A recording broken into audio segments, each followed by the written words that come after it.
तो बहुत सारे यहाँ पे बैठे हैं जिन्हें अपने ऊपर डाउट है, जिन्हें ऐसा लगता है कि मैं कर पाऊंगा क्या, जिन्हें ऐसा लगता है कि शायद मुझ में अब उस बात की एबिलिटी नहीं है या मुझ में कुछ है नहीं, मैं कम हूँ।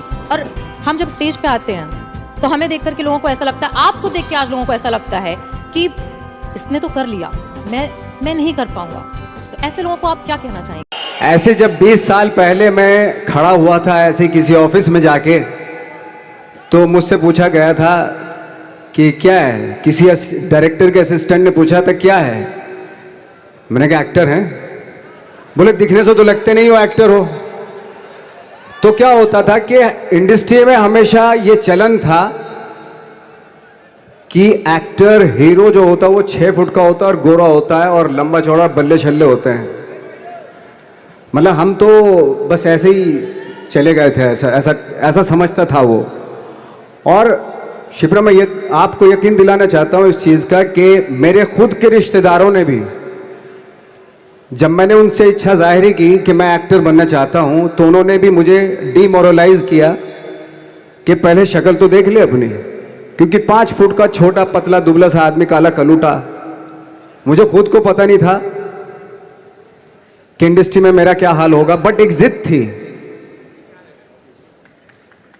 थी और हजारों लाखों, मतलब सालों साल से इंडस्ट्री में सिर्फ यही चलन था कि एक्टर तो, हीरो तो जो है ऐसा होता है। लेकिन इन सब ऑड सिचुएशंस के बावजूद भी गए। लेकिन एक चीज मेरे दिमाग में थी कि जो सब कर रहे हैं वो नहीं करना है, तो अलग क्या करूं, अलग क्या होना चाहिए। उसके लिए ट्रेनिंग की ज़रूरत थी, जो मैंने नेशनल स्कूल ऑफ ड्रामा में आके ट्रेनिंग ली। 3 साल मैंने एक्टिंग की पढ़ाई की वहाँ पे, और अपनी एक क्राफ्ट के बारे में समझा कि एक्चुअली इस पर्सनैलिटी में अगर मैं लोगों को इम्प्रेस करना चाहता हूँ, उसके लिए एजुकेशन की बहुत ज़रूरत है, या जो भी आप काम कर रहे हो उसमें क्राफ्ट, उसका एक्सपर्ट होना बहुत ज़रूरी होता है। ऐसे ही हवा में नहीं कि जैसे पहले होता था, अरे यार तो बहुत खूबसूरत दिखता, फिल्मों में जाके काम करना शुरू कर दे, ऐसा नहीं। किसी चीज़ को बारीकी से जानना, उसके लिए ट्रेनिंग की, एक्सपर्ट्स की, एक्सपीरियंस की ज़रूरत होती है। तो मैंने ट्रेनिंग ली नेशनल स्कूल ऑफ ड्रामा से, और 2000 में मैं पहुंच गया मुंबई। मुंबई पहुंचने के बाद जब हम किसी ऑफिस में जाते थे, आई थिंक उससे पहले चलन नहीं था बिल्कुल भी। हम लोग गए, जैसे मैंने बताया कि ऑफिस में खड़े हो के, भाई हम एक्टर हैं, काम दोगे क्या? तो बोले पहले हुलिया तो देख अपना तू। तो ये हर बार सुनने के लिए मिलता था, और वो बात भी सही थी, क्योंकि उससे पहले कभी कोई आपने देखा नहीं होगा कोई इतना बड़ा, कोई इतनी सी पर्सनैलिटी का 5 फुट 6 इंच का आदमी, पतला दुबला सा मरियल सा, कि कभी ये इस तरह के लोग एक्टर भी बन सकते हैं, हीरो भी बन सकते हैं, स्टार भी बन सकते हैं। ऐसा चलन था ही नहीं। मैं कॉन्फिडेंट था बिकॉज ऑफ माई ट्रेनिंग। मैंने ट्रेनिंग ली थी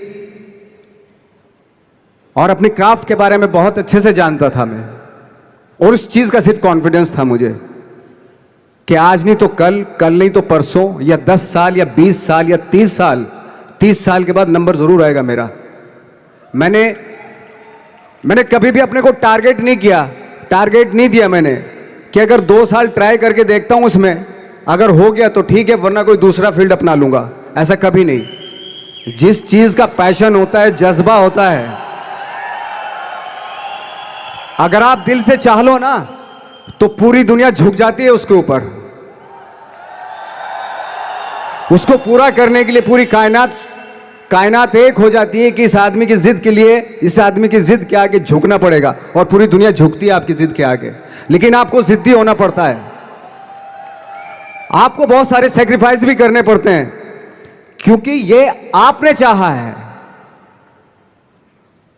परीक्षा देनी पड़ती है आपको, जितना बड़ा इम्तहान होगा उतनी बड़ी परीक्षा भी देनी पड़ेगी। आसान काम नहीं है। छोटे छोटे टारगेट बनाएंगे तो छोटों में निपटारा हो जाएगा। हमेशा अपने आप को टारगेट बढ़ा दो। तो उसके लिए हमेशा अपने आप को अनकंफर्ट जोन में डालो कि जो इम्पॉसिबल है उसको पॉसिबल करने की शिद्दत, पैशन आपके अंदर होना चाहिए, वो हो जाता है। आज जो दुनिया में इतने सारे एक्सपेरिमेंट हुए हैं, ये सिर्फ इसी बिना पे हुए हैं पागलपन के जरिए ही हुए हैं ये सारे एक्सपेरिमेंट। एक मैंने कहीं सुना था कि जब आप एक्सपेरिमेंट करते हैं तो फेलियर भी होते हैं, कई बार फेलियर होते हैं। कोई एक एक्सपेरिमेंट करने के लिए, कोई एक चीज़ करने के लिए बहुत बार हमने भी झेला है, बहुत बार फेलियर हुए हम लोग। लेकिन एटलीस्ट हमें इतने सारे फेलियर होने से इतने तरीके पता चले कि इन तरीकों से सक्सेस नहीं मिल सकती। फॉर एग्जाम्पल, एडिसन ने जब बल्ब का आविष्कार किया तो 100 बार एक्सपेरिमेंट किए अपनी ज़िंदगी में। 100 बार एक्सपेरिमेंट करने के बाद जब उसको पता चला कि अरे फॉर्मूला तो ये था बल्ब बनाने का, तो एटलीस्ट उसको ये, उसके साथ साथ उसको ये भी पता चला कि 100 जो तरीके हैं, 100 तरीकों से बल्ब नहीं बनता, ये भी पता चला उन फेलियर्स में उसको।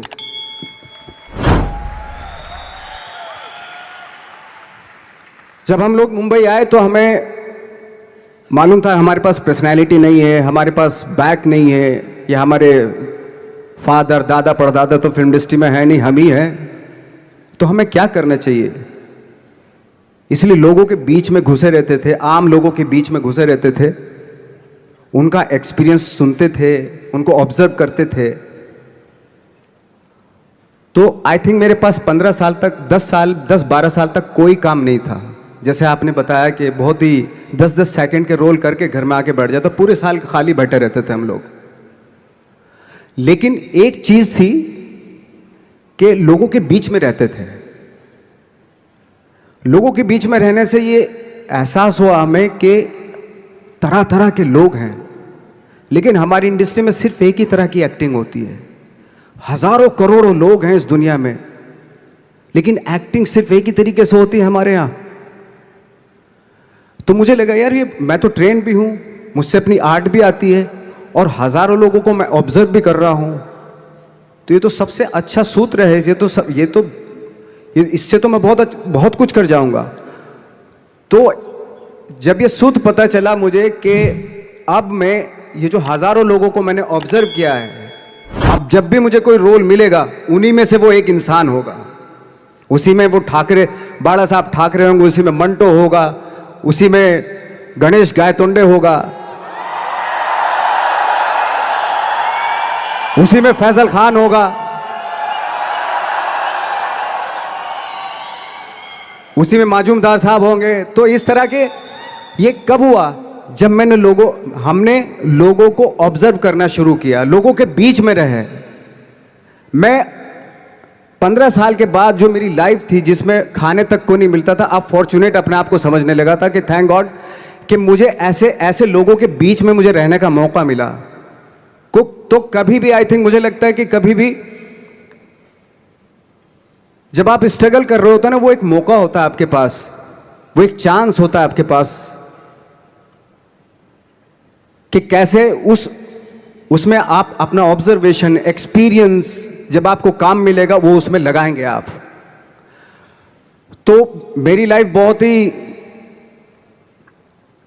आज जब मैं सोचता हूं कि यार ये तो बहुत ही अच्छा हुआ, तो जो 15, 10, 12 साल मैंने बिना काम के गुजारे, जो लोगों के बीच में रहा था मैं, आज वो काम आ रहा है मेरे।